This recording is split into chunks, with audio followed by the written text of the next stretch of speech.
I was in my office at the small-town clinic when the email arrived, an innocuous subject line that felt like a punch to the gut. Let's settle this like adults. I hesitated before clicking, as if the cursor hovering over the message was a trigger pulling the pin on some hidden grenade. Margaret Harper, 55, nurse practitioner with more than 3 decades of patience and paperwork behind me, had never imagined that her 30-year marriage to Daniel would end with 2 lines in a PDF. 4 sentences. That was all it took to shatter the life I'd built. I have filed for divorce. I've emptied our joint accounts. I've moved my new partner into our home. Best wishes. No apology. No plea for conversation. No memory of the years when I greeted him every morning with coffee and a smile. I stared at the screen, the hum of the clinic's fluorescent lights fading into the background. My hands shook slightly as I saved the attachment and closed my laptop. A week earlier I'd been planning our retirement. Cruises to Alaska, long visits with grandchildren, afternoons fishing by the lake. Now everything felt like a cruel joke. Mrs. Peterson shuffled in, her arthritic fingers wrapped tightly around her purse strap. I plastered a professional smile on my face and greeted her, greeting her concerns with the same calm tone I always used. Inside I was a storm. Later, in the silence of an empty exam room, I allowed myself to breathe. No tears. No hysterics. I'd spent enough nights holding the hands of strangers in agony to know that falling apart in front of people who relied on me was not an option. Instead, I slipped my phone from my pocket and made a series of quick calls. A safe deposit box at the credit union. Changes effective immediately with only my name on the lease. My attorney from law school whom I hadn't spoken to in years with instructions, call me on my secure line. A friend in town who ran a small security outfit, to come by after hours and install cameras around my house. By the time I stepped into my car for the drive home, I felt strangely calm. Like a surgeon before an operation, I knew the steps I had to take and I followed them one by one. Over the next few days, I went about my routine at the clinic as if nothing had changed. I treated ear infections, managed diabetes checkups, and comforted tearful spouses. But behind the scenes, I was building an arsenal of proof. Bank statements showing half-empty balances, messages from an unfamiliar man named Jason. No Jeremy, logged into our home Wi-Fi, and evidence of license plates I didn't recognize in my driveway. It had started 6 months ago, subtle as a tremor before an earthquake. Daniel began working late at the insurance office, citing overtime. He'd abandoned our ritual of breakfast on the porch. Instead, he texted a quick, "Be home late," before vanishing into the night. He bought a new suit, a more expensive cologne, and his phone's passcode changed overnight. I didn't snoop, I trusted my instincts to guide me. If I was going to gather evidence, I would do it methodically. That methodical approach led me to the local bank branch. Daniel and I opened joint accounts decades ago. A checking account for life's daily expenses and a savings account for the future. They were both nearly empty now, wired across state lines to an account in Seattle belonging to someone named Michael Benson. I printed out transaction histories and filed them away in the clinic's secure cabinet until I could transfer them to my safe deposit box. At home, I installed motion-triggered cameras under the eaves and in the hallway. The upfront cost was nothing compared to what I suspected I'd need in the long run. I quietly packed a suitcase with essentials, clothes, important documents, my grandmother's locket, and tucked it in my car's trunk. If I decided to disappear for a night or two, I wanted to be ready. On the morning of the 10th day after the email, I went to the county clerk's office. While Daniel was at work, I filed a restriction on the deed to our house. No transfers or refinances without my signature and a court order. I produced the original title showing both our names and explained that there was a pending civil matter. The clerk nodded and stamped the notice into the record. I left feeling lighter, as though I'd locked a bolt on the door of my future. That afternoon, I received a call from my attorney, Linda. "They've taken out a refinance on the house for $250,000, Margaret. And it's approved." My heart sank then hardened. "Do we have time to stop it?" "We can file an emergency injunction, but we need proof of fraud," Linda replied. "Send me everything you've got." Within hours, I faxed copies of forged signatures, IRS forms filed in Daniel's name, and the hidden camera footage capturing a delivery man dropping off toolboxes in my name but addressed to our address. Evidence of Daniel's accomplice, the man I glimpsed once in the hallway with a contractor's badge clipped to his belt. That evening, I let the clinic's back door close behind me without looking back. The sun was setting and the car's dashboard clock read 6:45. I paused for a moment, inhaling a deep breath of crisp autumn air, and then drove to Jeremy's address, the one Daniel had accidentally left in an email chain. I parked across the street and watched as the lights in his small bungalow flicked on. Inside, I called Linda. "Are we ready?" "The injunction is in place," she said, voice steady. "The bank has frozen the funds. They need a court hearing to lift it now." I smiled, though no one could see it. "Good. Let them squirm." I didn't announce my victory to Daniel. Instead, I laid the groundwork for the next move, contacting the local prosecutor about identity theft and forging documents. I compiled a detailed timeline, dates, amounts, witnesses, and delivered it to the district attorney's office the next morning. The prosecutor promised he'd look into it. Then I returned to my patients, waiting in exam rooms and hallways. They talked about joint custody battles and lingering betrayals, none as dramatic as mine, but each with a universal truth. Trust, once broken, demands either forgiveness or retribution. I was choosing the latter, but with restraint and precision. As I closed my clinic for the day, I realized something surprising. I wasn't consumed by anger. I felt clarity, purpose, even a spark of excitement. I was no longer the betrayed wife. I was the tactician, the one controlling the narrative. And this was only the beginning. The first frost of November painted the clinic's roof white when word came through the county courthouse. An emergency hearing to contest the refinance was scheduled for the following Tuesday at 9 a.m. I tucked the courthouse notice into my handbag, letterhead stamped with bold red "Notice," and carried on with my morning rounds as if nothing were amiss. The motion to freeze the funds, submitted by my attorney Linda, had been granted, but I knew that freezes could be lifted and injunctions could be challenged. I needed to maintain momentum. That evening I pulled into the driveway of my home, our home, paused in the car for a moment and watched as the motion-activated floodlights lit up the front porch. I reached for my phone and replayed the video clip of Jeremy Benson unloading a crate of forged documents addressed to him, Harper, in meticulous handwriting. The way he glanced around, wary, told me that even he sensed the danger. But rational fear isn't always enough to stop people, and in matters of greed, people seldom stop until they're stopped. Inside, the house was silent except for the soft hum of the space heater in the living room.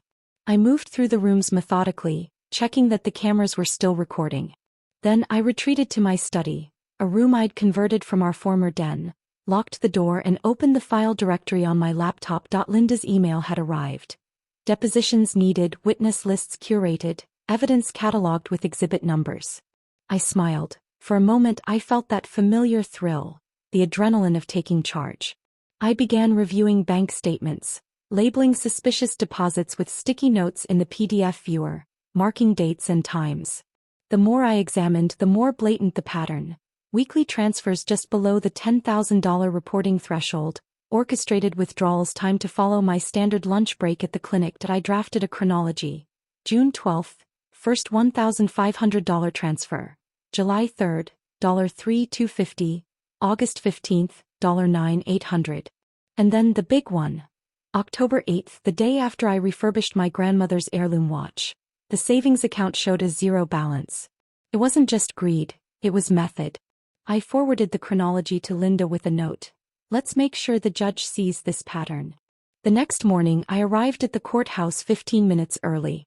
In my mid-50s, I still carried myself with the poise of a professional who had weathered many storms. My navy wool coat, tailored to fit, and a simple silver brooch, my mother's gift, were my armor. The courtroom buzzed with lawyers and litigants. A custody dispute over paternity, a landlord-tenant eviction, and finally the motion I was part of. Judge Caldwell, a stern man with graying temples and rimless glasses, presided over the desk. My attorney presented the motion. Forged signatures, evidence of an undisclosed refinancing agreement, and my own sworn affidavit. When Linda spoke, her voice was precise and unwavering.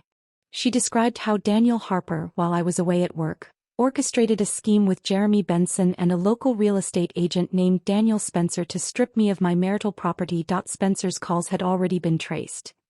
He'd arranged to list our house for $420,000 while anticipating the court's decision. The judge paused, looked at Daniel's lawyer, who seemed to have only just leafed through the same documents, and then tapped his gavel. Motion granted. Funds shall remain frozen pending full hearing. Any attempt to refinance or sell without plaintiff present will be deemed contempt. That was my moment of vindication. Back at home, I allowed myself to exhale. I poured a cup of chamomile tea, wrapped my hands around the mug and reflected on how far I'd come. But there was more to be done. Litigation could be protracted, and people with something to hide rarely stopped at an emergency order. Over the next week, while attending to patients with compassion and calm, I began reaching out to others I suspected had been manipulated by Spencer and Benson. I found an online forum for women in military families, widows, divorced spouses, deployed partners, who shared stories of sudden financial calamities. I posted a brief message, careful not to divulge confidential details, asking if anyone had encountered a local agent named Daniel Spencer or a Mr. Benson involved in mortgage schemes. Within hours, messages trickled in. Our house went into foreclosure. My husband came back and found the equity gone. They targeted military women because they're often alone. I copied and pasted these accounts into a spreadsheet, anonymized as Case A, Case B, Case C. That Friday, I met Linda at a downtown cafe to discuss expanding the suit into a class action complaint. If we can show pattern and intent, we can escalate this from civil fraud to a criminal referral, she said. I nodded, thinking of the other women whose lives had been torn apart. Justice wasn't just personal now, it was collective. The following Monday, I found myself testifying in depositions.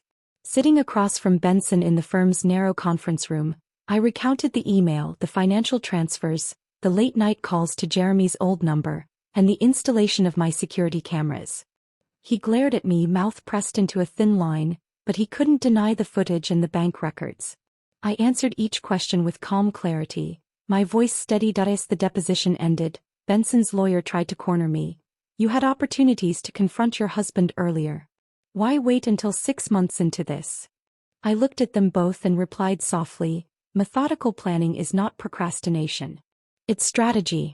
You should thank me for keeping thorough records. The silence that followed was its own victory. That night I sat at my kitchen table, reviewing a letter from the DA's office acknowledging receipt of my complaint and indicating that a formal grand jury investigation was underway. I allowed myself a small smile before tucking the letter into my safe deposit file. On Thursday, Judge Caldwell's court clerk called. The hearing for a full injunction was set for December 10th, and my presence, and likely Daniel's, would be required. Meanwhile, the FBI's local financial crimes unit had reached out, requesting a meeting. Linda advised caution, don't speak to them without me.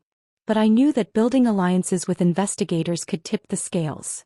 Friday evening, I drove to the police precinct to meet Agent Morales, a lean man with sharp eyes and a demeanor that suggested he'd seen too many betrayals.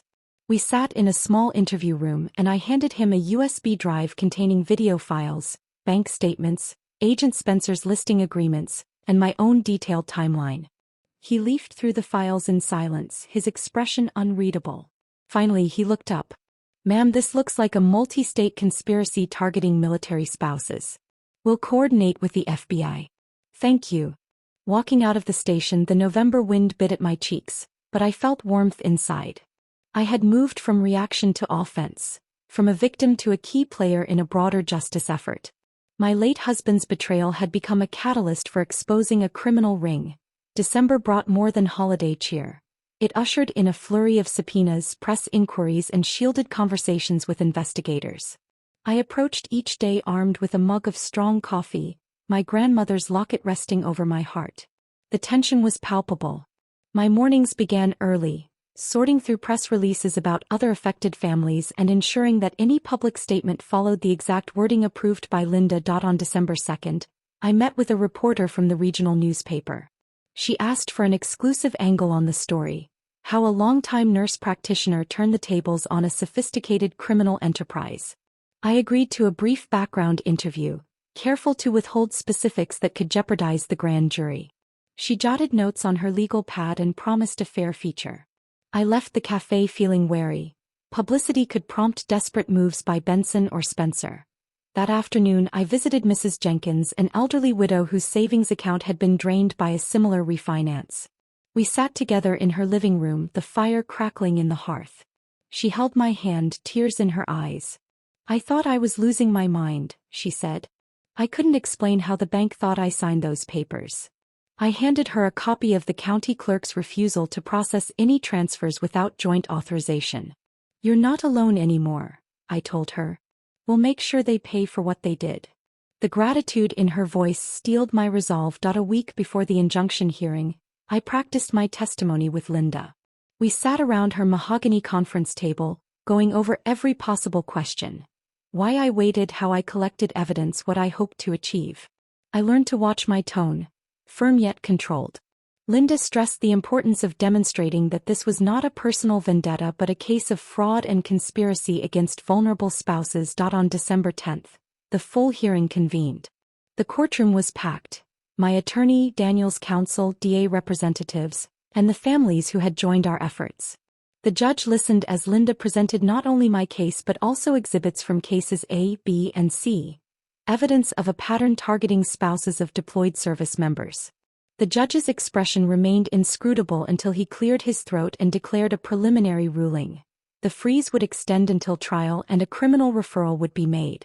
Murmurs of relief rippled through the gallery. I caught Mrs. Jenkins's eye and gave her a subtle nod. After the hearing, I accompanied Linda to the DA's office to finalize the referral.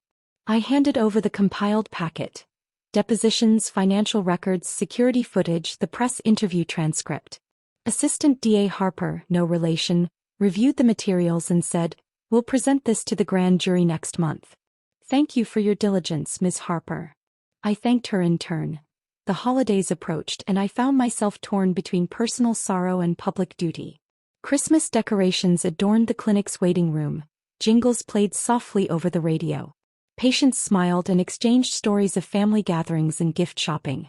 I took part in the festive spirit outwardly, but inside my mind circled back to the investigation. On Christmas Eve, after closing the clinic, I sat in my living room, surrounded by twinkling lights, and allowed myself a moment of reflection. I acknowledged the loneliness but also the power of solidarity with other victims. On January 15th, the grand jury convened. I waited in a muted conference room at the DA's office, heart pounding as jurors filed in. Assistant DA Harper called me to the stand. I recounted every detail methodically, answering questions from both the DA and defense counsel. In the hallway outside the courtroom, I overheard two agents discussing next steps. Indictments likely within weeks. One evening that month, I received a letter from the sheriff's department. Arrest warrants had been issued for Jeremy Benson and Daniel Spencer on charges including wire fraud, identity theft, and conspiracy. The news was a vindication of years of effort. I allowed myself a moment to breathe before penning a brief note of thanks to Agent Morales and Assistant DA Harper. With the indictments public, media coverage intensified. I agreed to a televised interview wearing a simple black suit and the silver brooch. The interviewer's first question was direct. "How did you find the courage to fight back?" I paused, recalling my mother's words, "Speak only when you have something worthwhile to say." Then I replied, "I couldn't stand by as my life's work and the security of other families were stolen. Courage is a byproduct of necessity." The segment aired that evening and messages of support flooded in, emails, letters, even small donations to help other victims secure legal counsel. By early spring, the criminal trial date was set for May. I returned to my clinic with renewed focus, determined to keep life as normal as possible. I ordered the new prescription pads under my own name, replaced the stolen ones, and resumed making morning rounds. Each patient's well-being a reminder of why I fought so hard. And though Daniel's face no longer haunted my dreams, memories of the betrayal fueled my determination to see justice done. This chapter closed with anticipation. The trial loomed, but the groundwork had been laid. I felt not like a wounded victim but as an agent of change, proving that injustice, no matter how well planned, could be overcome. April's rain softened into May's warmth as the date of the criminal trial approached. I felt the weight of anticipation in every step through the clinic corridors. Yet I remained outwardly serene, focused on patient charts and prescriptions. Inside, my mind replayed every document, testimony, and piece of footage, ensuring nothing was overlooked. One morning, I awoke to an urgent voicemail from my attorney. Daniel's defense had filed a motion to dismiss the criminal charges, claiming entrapment and asserting that I had fabricated evidence out of spite. My stomach churned. I knew that mudslinging was a defense tactic. Within the hour I called Linda. "We need the full chain of custody for every piece of evidence," I said, steady but firm. She assured me they'd prepare a formal response. That afternoon I drove to the evidence storage facility, an innocuous building near the industrial park. I presented my identification to the clerk, who handed me a sealed box containing flash drives, printed documents, and the hard drive from my home security system. I transported it all back to the Dentern study, carefully checking the seals before opening them and verifying the file integrity. Digital hash values matched the ones Linda had recorded. Satisfied, I locked the box in the safe deposit vault, confident that our defense against spurious claims was solid. Over the following week, I received multiple emails from the prosecutor's office requesting additional clarifications. Transcripts of depositions, detailed logs of camera recordings, and proof of the refinance application's forgery. I stayed late at the clinic typing responses and attaching exhibits. The rhythm of the work calmed me. Meticulous preparation was my shield. As the week ended, I learned that a pretrial conference was scheduled for May 5th in the federal courthouse. I arranged for a lull in my schedule and selected a navy pantsuit, slim-cut, professional, to wear. On the morning of the conference I arrived early, carrying only my briefcase and grandmother's locket. Inside the courtroom I saw Benson seated next to his attorney, his jaw clenched, shoulders tense.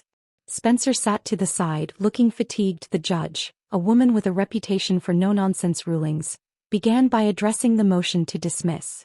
Daniel's lawyer argued entrapment and alleged that I had manipulated Mr. Benson into wrongdoing.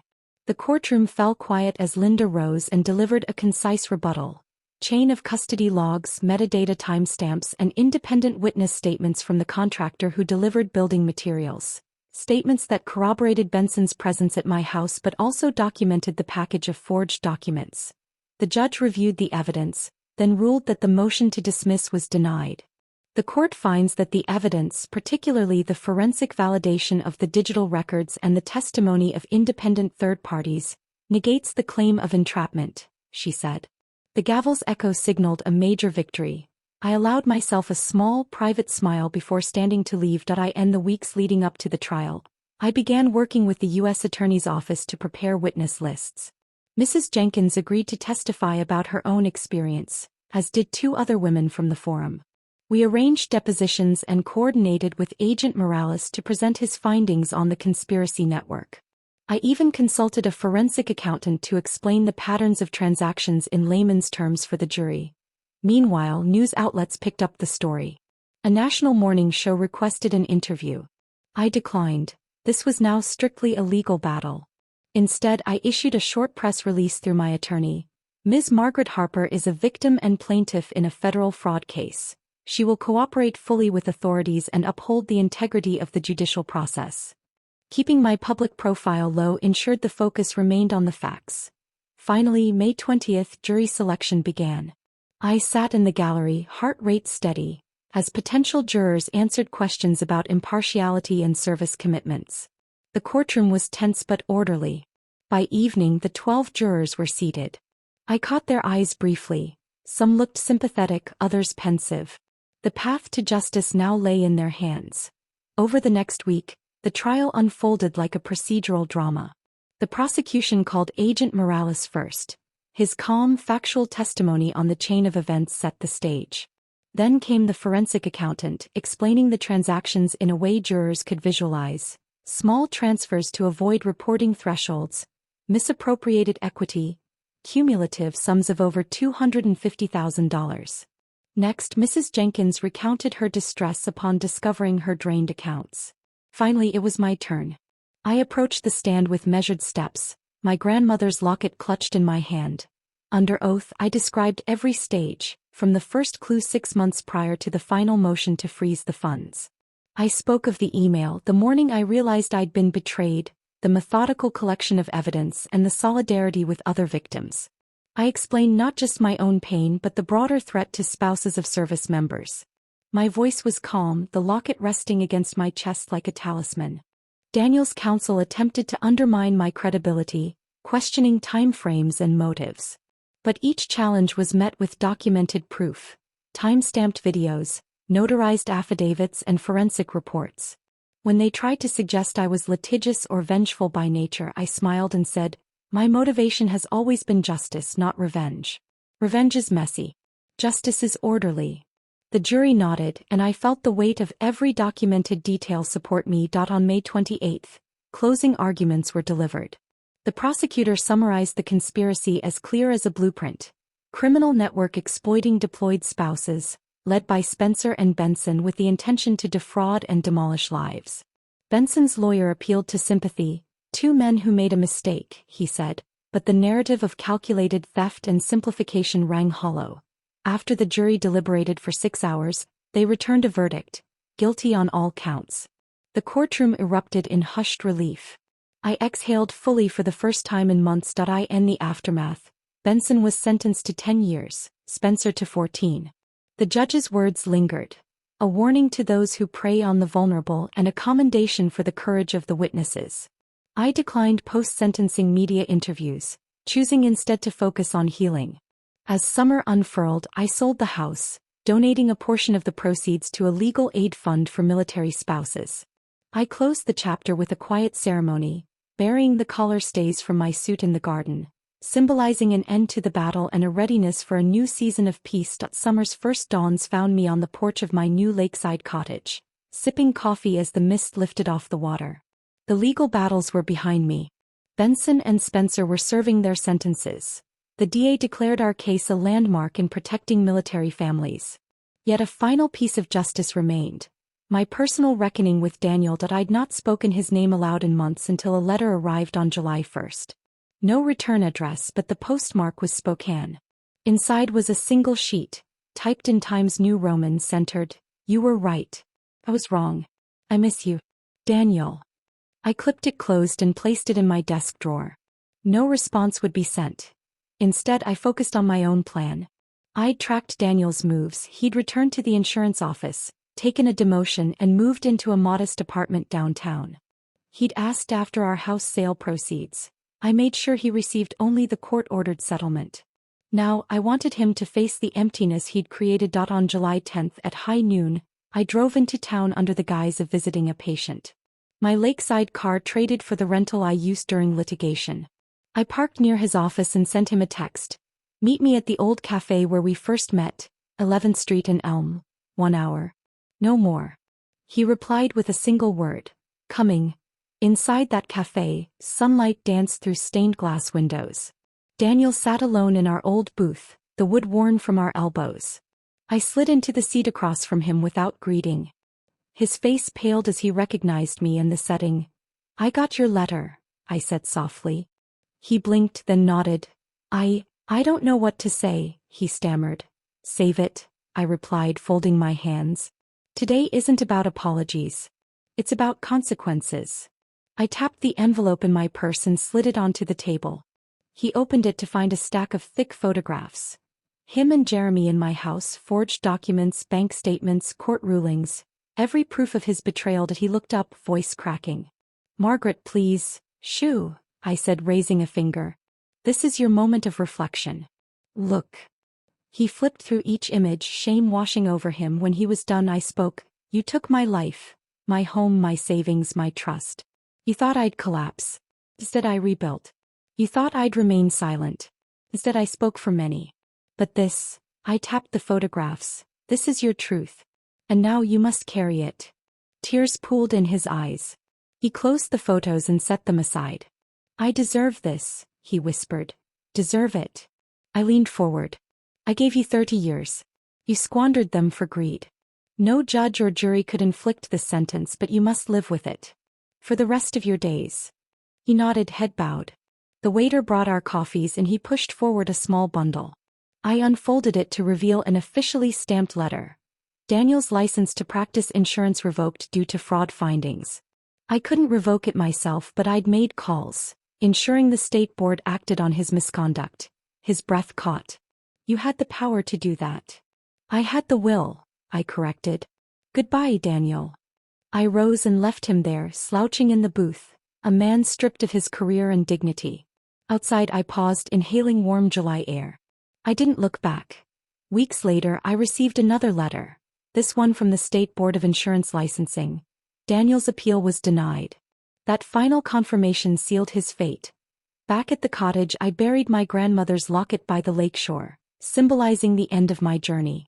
The water lapped gently at my boots as I whispered goodbye to the past. Then I walked inside, threw open the windows, and let the breeze carry away any remaining bitterness. My revenge was complete.